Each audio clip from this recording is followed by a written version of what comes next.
Kagulat World, isang hindi inaasahang balita ang yumanig sa mundo ng tennis matapos ang makasaysayang pag-akyat sa ranking ng pambato ng Pilipinas na si Alexandra Ala. Mula sa pagiging isang promising junior star, opisyal na ngang pumasok si Ala sa elite circle ng WTA Top 50, ang kauna-unahang pagkakataon para sa isang Pilipino sa kasaysayan ng sport na ito. Dahil sa kanyang agresibong laro at sunod-sunod na panalo laban sa mga dati ng kampeon, nakuha ni Alex ang atensyon ng buong mundo, kabilang na ang mga taga-Russia at Kazakhstan dahil sa banta niya sa mga top-seeded players. Ang pinag-uusapang dream match ngayon ay ang pagharap niya sa higante ng tennis na si Elena Rybakina, ang reigning WTA Finals champion at itinuturing na ace queen ng taon. Si Rybakina, na kasalukuyang nasa world number 5, ay nagpakitang gilas ngayong 2025 matapos dominahin ang mga malalaking torneo sa Strasbourg at Ningbo bago tuluyang sungkitin ang korona sa Riyadh. Kilala sa kanyang nakakamanghang lakas at mahigit 500 aces sa loob lamang ng isang season, si Rybakina ang nagsisilbing pinakamalaking pagsubok para sa kahit sinong umaakyat na player. Ngunit hindi basta-basta ang gulat na hatid ni Ala dahil sa kanyang naging performance sa Miami Open kung saan pinatalsik niya ang dating world number 1 na si Iga Swiatek. Ang tagumpay na ito ang nagpatunay na kaya ng makipagsabayan ng lakas ng Pinay sa mga pinakamabibigat na pangalan sa tour.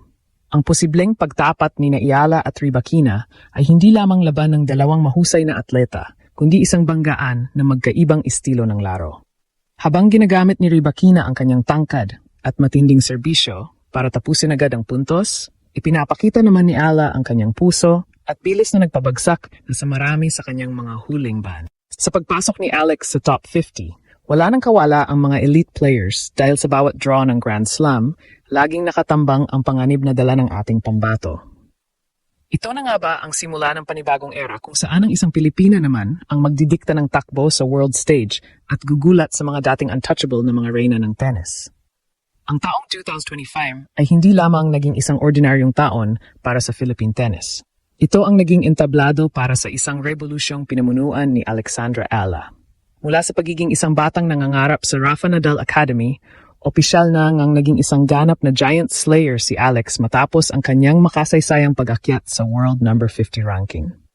Ito ang pinakamataas na abot ng kahit sinong Pilipino sa kasaysayan ng sport. At ang balitang ito ay mabilis na kumalat hindi lamang sa Asia, kundi hanggang sa mga kuta ng tennis sa Russia at Kazakhstan.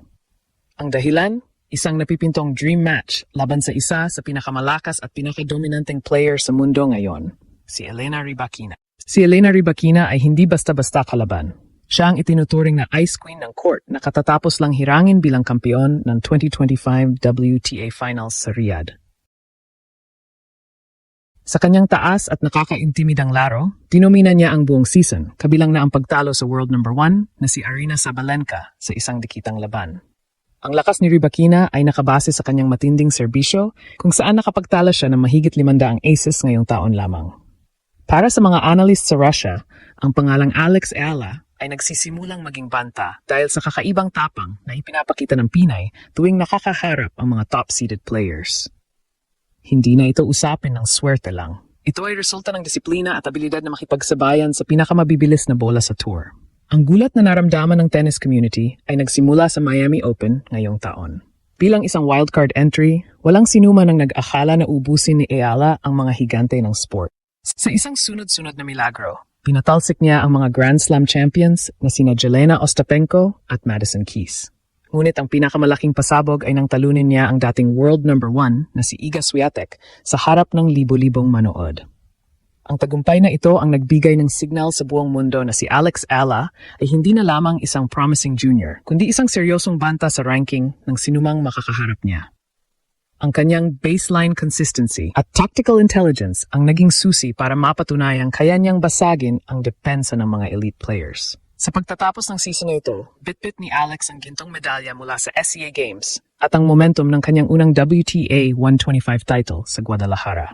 Ang lahat ng mga mata ay nakatuon na ngayon sa susunod na kabanata, ang Australian Open 2026. Dito inaasahang posibleng mag-cruise ang landas ni Ala at Rybakina. Habang ang buong mundo ay nakatingin sa lakas ng serbisyo ni Rybakina, ang Pilipinas naman ay nakasandal sa bilis at puso ni Alex. Ang posibleng tapatan na ito, hindi lang lababan para sa ranking points, kundi isang pagpapatunay na ang maliit na bansang tulad ng Pilipinas ay kaya nang yumanig sa pundasyon ng World Tennis.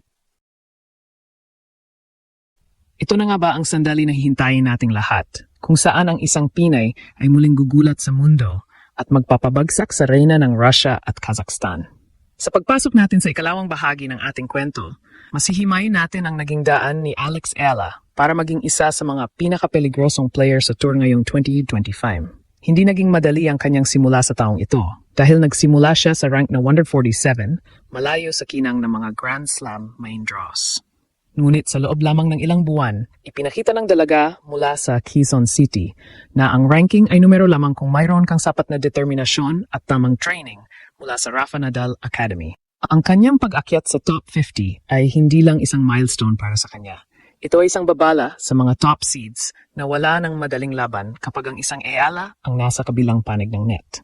Habang si Alex ay abala sa pag-akyat sa rankings, si Elena Rybakina naman ay nasa rurok ng kanyang kapangyarihan. Tinapos ni Rybakina ang 2025 season bilang leader sa dami ng aces na umabot sa mahigit 506. Sa katunayan, siya ang kauna-unahang player na kumatawan sa isang bansa sa Asia na nagwagi sa WTA Finals, isang tagumpay na nagbigay sa kanya ng pinakamalaking payout sa kasaysayan ng women's sports na abot sa 5.23 million. Ang kanyang dominasyon sa hardcourt, partikular na ang kanyang pagkapanalo laban sa world number 1 na si Aryna Sabalenka sa Riyadh ang nagpapatak sa kanyang posisyon bilang isa sa mga big three ng bagong henerasyon. Pero sa kabila ng kanyang tangkad at lakas, alam ni Rybakina na ang mga players na gaya ni Ella na walang takot at puno ng enerhiya ang madalas na nagiging banana peel o dahilan ng pagkadulas ng mga paborito. Ang naging performance ni Ella sa Miami Open ang pinakamalinaw na basehan kung bakit siya ang dream match ni Rybakina. Sa torneyong iyon, hindi lang isa kundi 3 dating Grand Slam champions ang pinatalsik ni Alex sa straight sets, kabilang na sina Jelena Ostapenko at Madison Keys.